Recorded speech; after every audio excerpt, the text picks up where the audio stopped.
থাইল্যান্ডের রাস্তায় বিভিন্ন জায়গায় এই রুটির দোকান দেখতে পাবেন, স্ট্রিট ফুড হিসাবে বিক্রি করা হয়।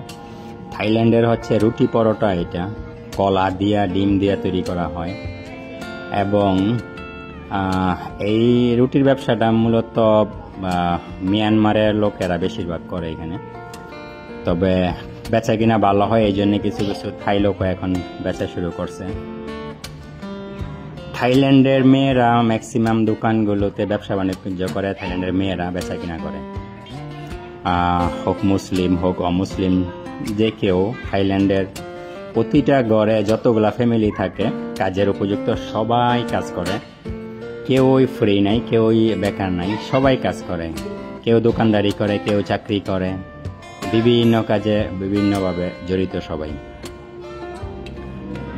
তো অসাধারণ এই সুন্দর রুটি পরোটা আপনার কলা দিয়া ডিম দিয়া 30 বাত 40 বাত বিক্রি করা হয়। ডিম ছাড়া শুধু দিয়া এই সাথে উপরে কন্ডেন্স মিল্ক দেয়, কন্ডেন্স মিল্ক দুধ দিয়ে চিনি দিয়ে দেয়, 20 বাত বিক্রি করা হয়।